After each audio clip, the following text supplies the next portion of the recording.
Creators have somehow figured out how to make everyone's favorite $2 mobile cube jumper scary, so let's see how they did it. Before the 2.0 update, creators were a lot more limited when it came to horror, and no one really tried to make anything scary. Things like this would only be scary to a 4-year-old. TikTok is probably the most creepy level as it showcases certain events in 1.9 fashion, but for me the art just doesn't resemble humans enough to really scare me.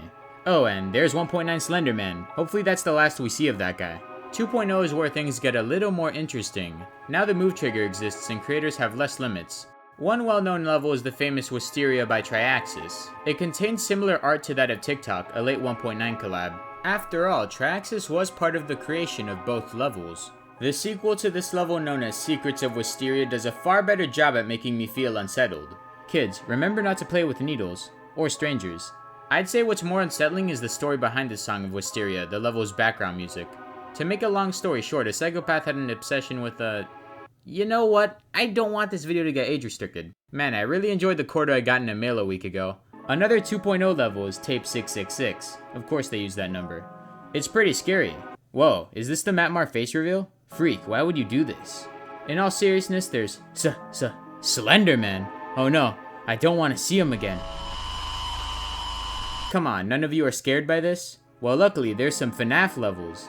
Man, these really don't hit the same.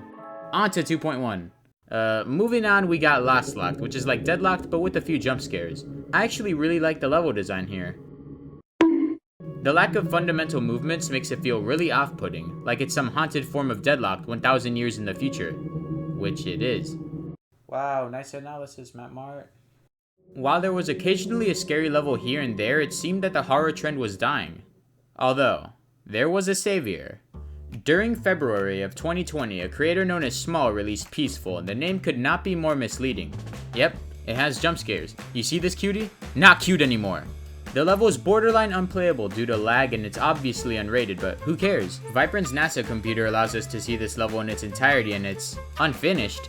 Oh come on, if only a creator that's slightly better than me at speed bridging came along and fully decorated it. You see, the joke is that March 2020. Zylenox notices that Peaceful is getting some clout, so he decides to decorate the rest of the level. This would multiply Peaceful's popularity by multiple figures. Peaceful by Small and Zylenox became the most popular level released in 2020, and it gained millions of viewers. Even XQC reacted to it on stream. He skipped part of the video, but hey, we're the GD community. Every breadcrumb is a tasty one. While I do think this level shocked me a bit on release, I heard it's only really bad if you have trypophobia. About phobias, there's also the extreme demon Thanatophobia, and it's the fear of death. As we all know, Dashers never die, so how can I be scared of the funny word? Not too scary. Ah, this is the scariest thing I've ever seen. There's also Killbot, but let's be real. The only scary part of this level is the gameplay.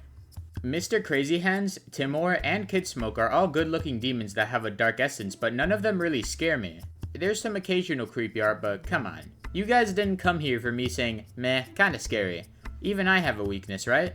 Well, no, but the next phase is extremely interesting.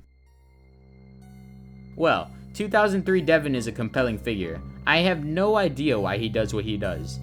It's controversial, but some say it's normal? That's for you to decide. His levels are straight up rated R and not available on public servers, and that's because RobTop is in love with that PG rating concept. I'm playing a normal level of Devin's and he's actually a pretty good creator with unique movements. He has a similar creating style to that of Zylenox, but levels like Man Man and Red Room are far too based around the, human body system to be included here. Well, was I technically too young to inform you about this? Yes, but my eyes have already been tainted and you know what they say, ain't no risk without reward. And that's what makes the Matmar train so awesome. So, if you enjoyed this video, make sure to like, subscribe, and share. See ya!